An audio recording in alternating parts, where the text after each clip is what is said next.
Assalamualaikum warahmatullahi wabarakatuh. Waalaikumsalam Oke, warahmatullahi wabarakatuh. pada anak-anak Ustadz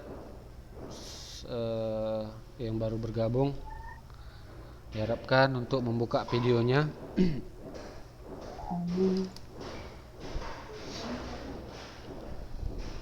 Ini nggak pakai Oke, baju langsung sekolah saja. saja ya. Ya, diharapkan kepada anak didik Ustadz yang baru bergabung supaya membuka videonya.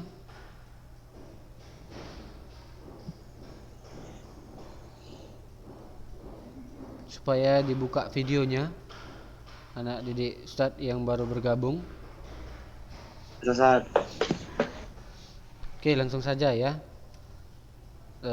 Puji syukur kita ucapkan kepada Allah Subhanahu wa taala yang mana pada siang hari ini kita masih diberikan oleh Allah Subhanahu wa taala kesehatan serta kesempatan sehingga kita bisa melanjutkan materi pembelajaran online kimia kita pada hari ini. Oke, untuk hari ini ya, materi kita yaitu tentang larutan penyangga ya. Nah, jadi apa itu larutan penyangga kan begitu? Nah, jadi reaksi kimia dalam tubuh memerlukan pH yang stabil.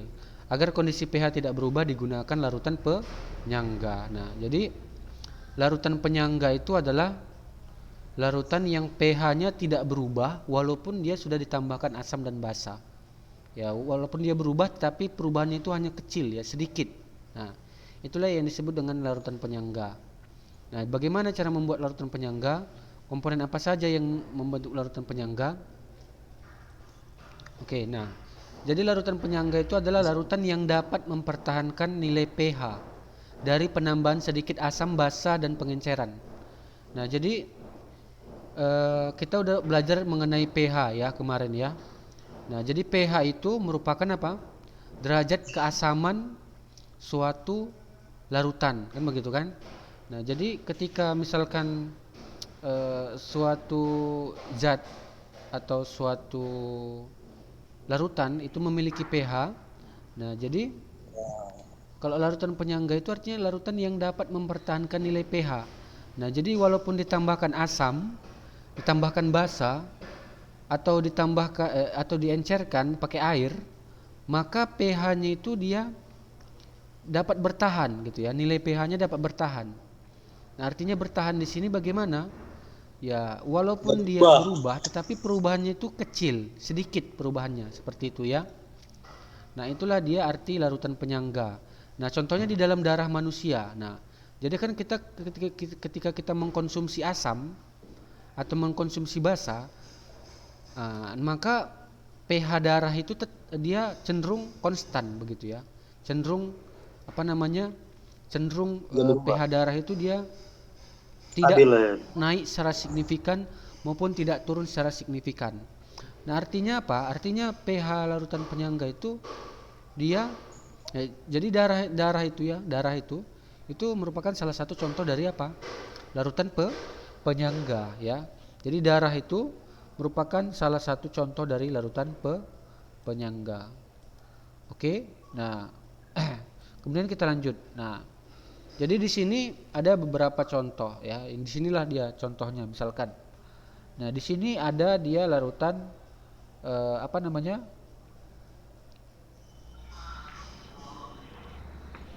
Apa namanya? Ini dia ada namanya hmm,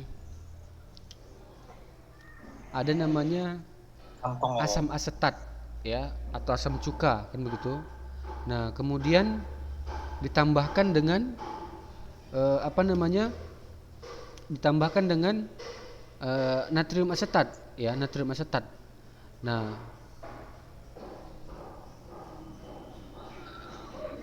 jadi di sini inilah yang dapat membentuk apa? Membentuk larutan penyangga ya. Jadi larutan penyangga itu ya bisa dibentuk dari apa? Dari asam dan garamnya ya, dari asam dan basa konjugasinya ya. Jadi asam dan basa konjugasinya ya. Jadi apa namanya? Ini apa namanya itu? Asam asetat asam asetat. Apa namanya? Larutan penyangga itu dapat dibentuk dari asam dan juga basa konjugasi atau garamnya, ya. Nah, oke. Kita lanjut ya. Nah, ini bisa juga ini. Kemudian nah, ini bisa juga dia larutan penyangga itu dia terbentuk dari basa lemah ya dengan garamnya ya. Jadi basa lemah dengan garamnya atau asam konjugasinya ya. Oke.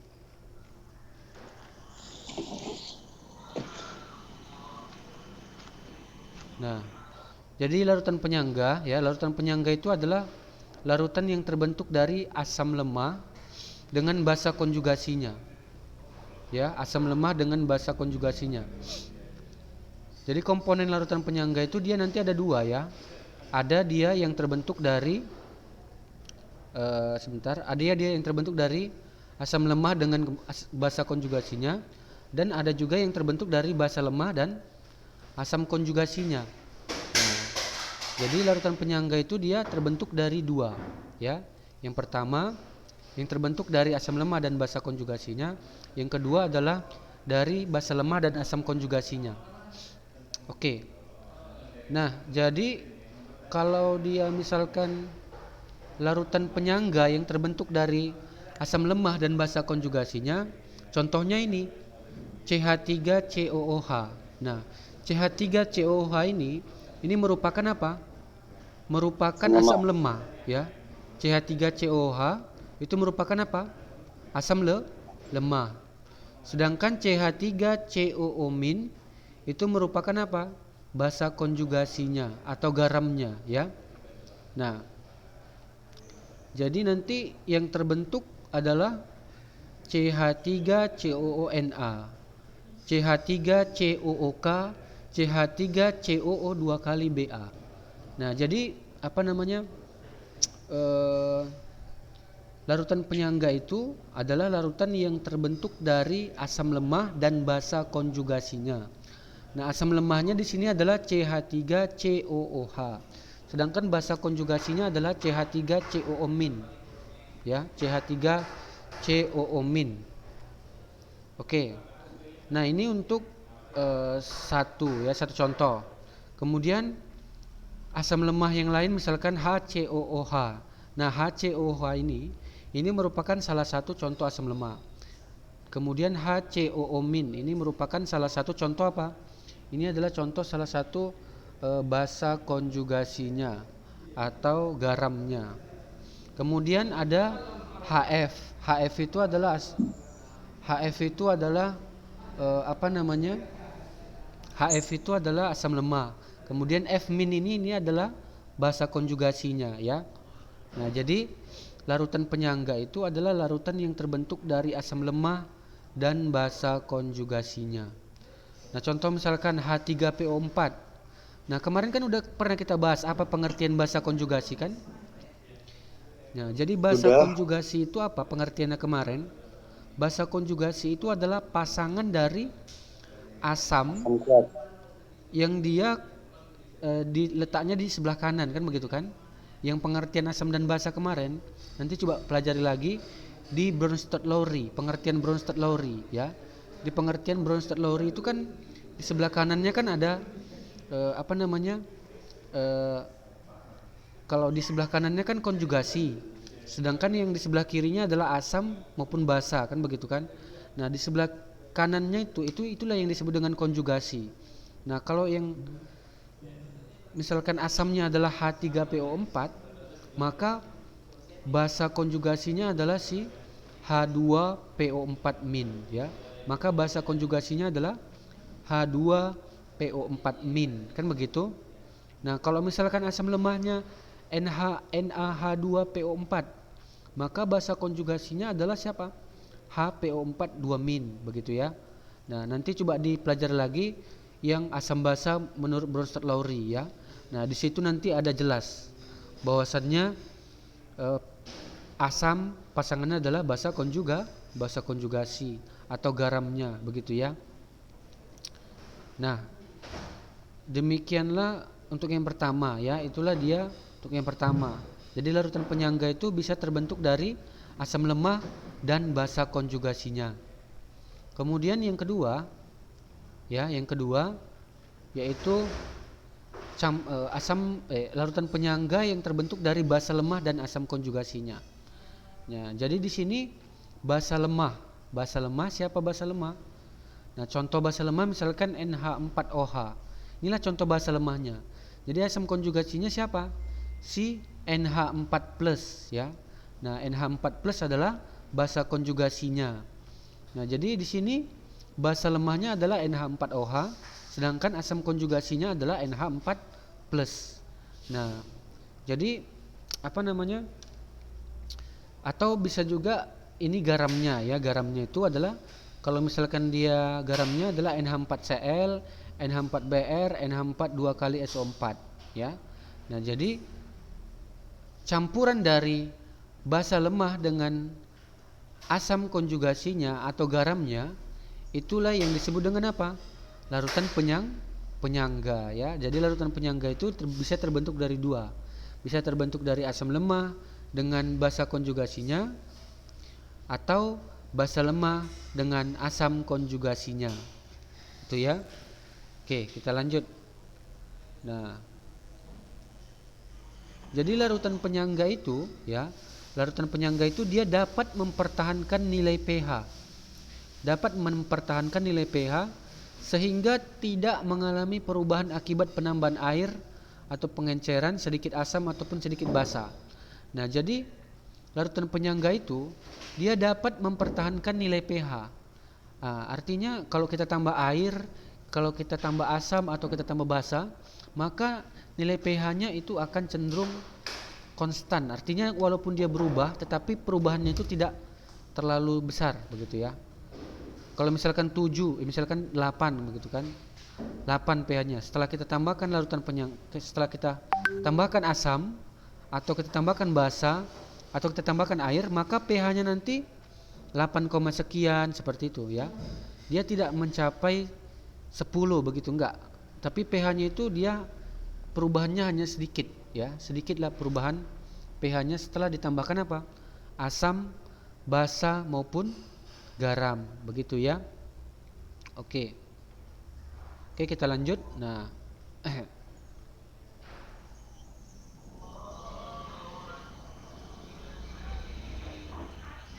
kita lanjut ya.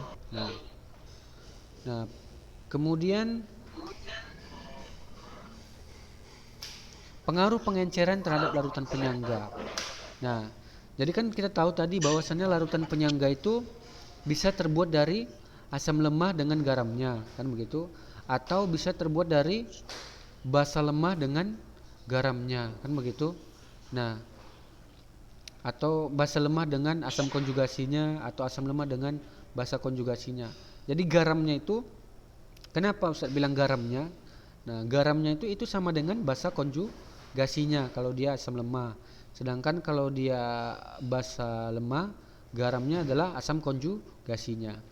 Nah, sekarang bagaimana jikalau larutan penyangga itu ditambahkan air atau diencerkan? Nah, jika pengenceran kurang dari 10 kali volume semula, pH larutan penyangga dianggap tidak mengalami perubahan.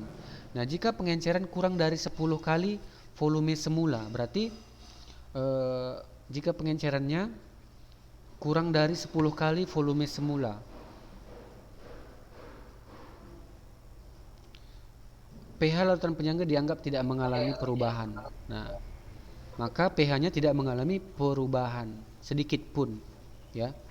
Jika dilakukan pengenceran yang terlalu besar, misalkan 1 liter, larutan penyangga diencerkan dengan 1 drum air, kira-kira 200 liter air, pH akan berubah. Nah, jadi jika kita taruh banyak gitu air, nah pH-nya akan berubah. Tetapi tahulah kalau sifat larutan penyangga tadi apa sifatnya?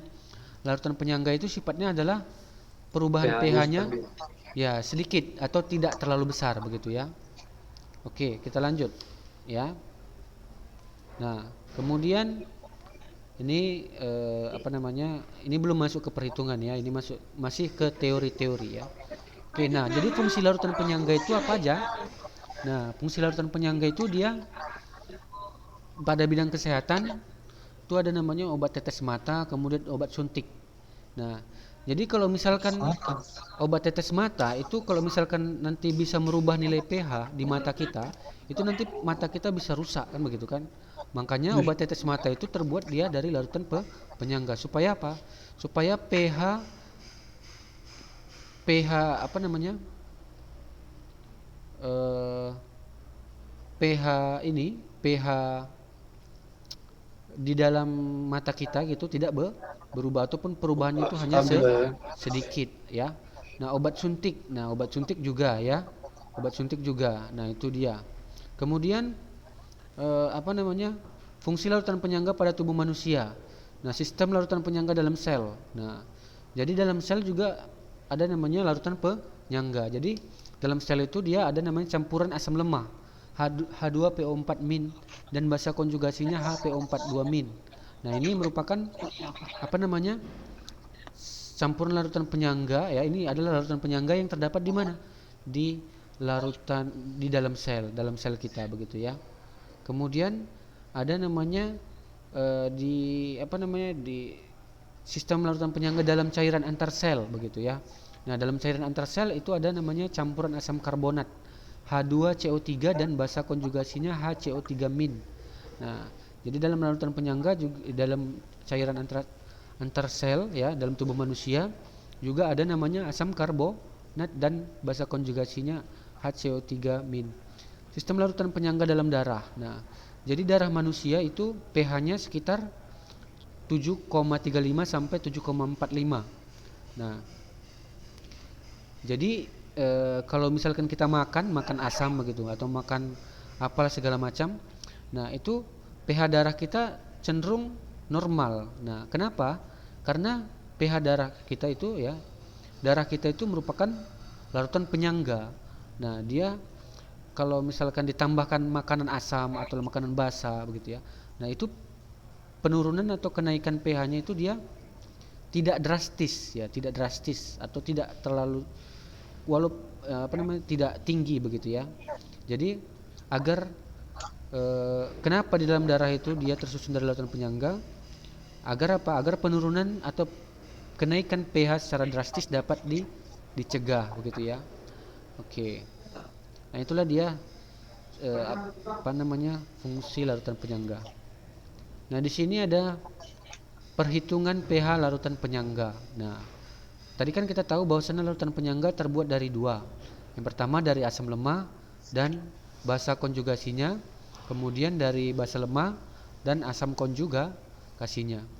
Nah, jadi kalau untuk larutan penyangga dari asam lemah dan basa konjugasinya, nah, jadi rumusnya nanti adalah untuk mencari nilai pH-nya, itu kan kita terlebih dahulu mencari nilai konsentrasi H positif. Konsentrasi H positif apa namanya? Konsentrasi H positif dari asam lemah tersebut kan begitu. Nah, jadi konsentrasi H positif dari asam lemah tersebut itu rumusnya adalah Ka dikali mol asam per mol garam. Nah, mol garam ini adalah mol asam konjugasinya. Mol asam konjugasinya mol basa konjugasinya ya, mol basa konjugasinya yang telah dilarutkan ke dalam air begitu ya. Yang telah dicampurkan kan begitu. Nah, jadi rumusnya ini H positif sama dengan Ka dikali mol asam lemah per mol garam. Ya, mol asam lemah per mol garam atau mol basa konjugasinya.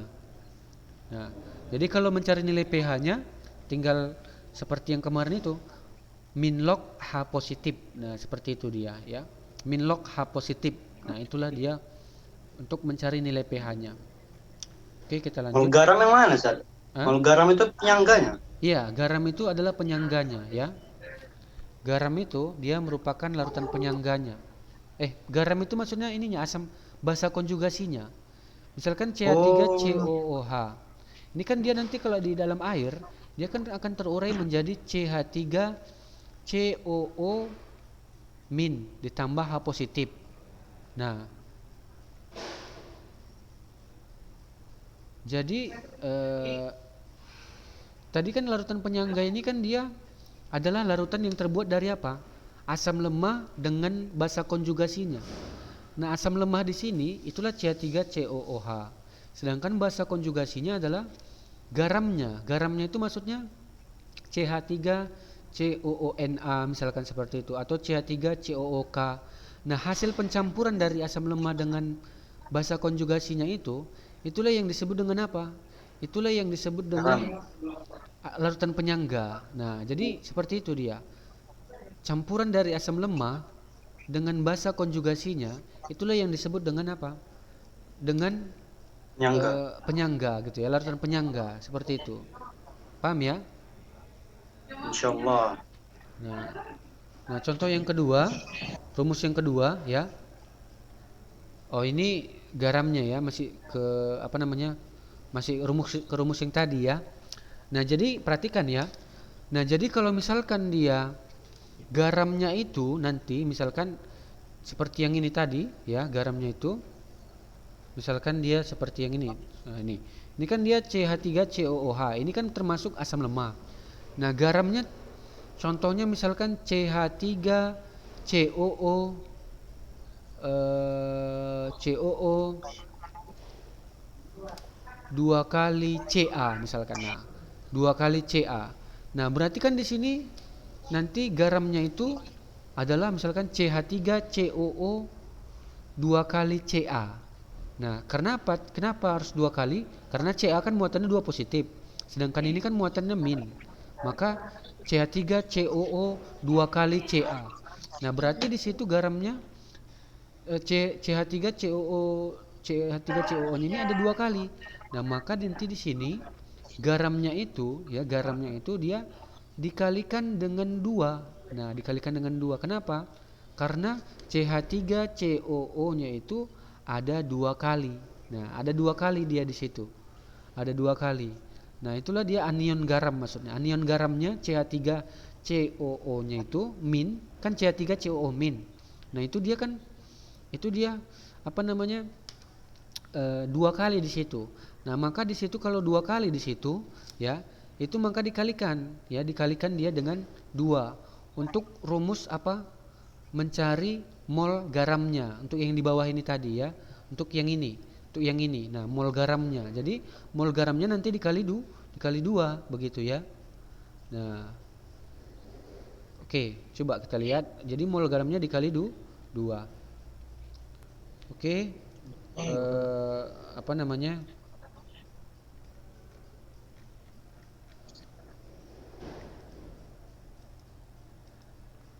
Nah, oke, bentar ya. Ini ada kesalahan. Nah, jadi untuk yang kedua yaitu larutan penyangga dari basa lemah dan asam konjugasinya. Nah, jadi kalau basa lemah dengan asam konjugasinya, maka nanti di sini contohnya misalkan NH4OH. Nah, NH4OH ini termasuk apa? Termasuk basa lemah ya, basa lemah. Sedangkan asam konjugasinya atau garamnya siapa? Nah, asam konjugasi atau garamnya adalah siapa? Si NH4Cl misalkan. Nah, seperti itu dia ya. Jadi di sini larutan penyangga yang terbuat dari basa lemah dan asam konjugasinya. Nah, jadi basa lemahnya di sini adalah siapa? Basa lemahnya di sini adalah si NH4OH, sedangkan asam konjugasinya adalah si NH4Cl, begitu ya. Asam konjugasinya atau garamnya adalah si NH4Cl, begitu ya. Oke. Sampai sini saya rasa paham lah ya, bisa lah ya. Oke, nah jadi kalau dia untuk mencari nilai pH-nya ya, mencari nilai pH-nya, nanti kita cari dulu konsentrasi OH min. Konsentrasi OH min ya, konsentrasi OH min itu sama dengan Kb ya, kalau dia basa itu Kb, kalau untuk di larutan penyangga Kb dikali mol asam lemah mol basa lemah per mol garamnya ya, mol basa lemah per mol garamnya. Nah, jadi mol basa lemahnya contohnya adalah mol NH4OH. Nah, mol NH4OH itu berapa kan begitu? Kemudian per asam konjugasinya. Asam konjugasinya artinya garam dari NH4OH. Nah, garam dari NH4OH misalkan NH4Cl atau NH4Br kan begitu, atau NH4 dua kali apa? NH4 dua kali SO4 bisa juga. Nah, jadi kalau misalkan dia NH4 dua kali SO4, berarti NH4-nya itu kan ada dua. Ada dua di situ NH4-nya kan. Nah, kalau dia ada dua di situ, maka nanti dikalikan dia dengan dua. Dikalikan dengan dua. Maka NH4-nya itu dikalikan dengan dua. Berarti nanti mol garamnya dikalikan dengan dua. Seperti itu ya. Oke. Mungkin itu saja ya untuk hari ini. Nah, ini masih ke rumus ya, masih ke dalam rumus. Jadi minggu depan akan kita masuk ke contoh soalnya. Oke. Demikianlah pertemuan kita pada hari ini ya. Demikianlah pertemuan kita pada hari ini. Mudah-mudahan dapat dimengerti. Untuk lebih jelas minggu depan akan kita masuk ke contoh soal. Oke, demikianlah. Assalamualaikum warahmatullahi wabarakatuh. Waalaikumsalam Warahmatullahi wabarakatuh. warahmatullahi wabarakatuh.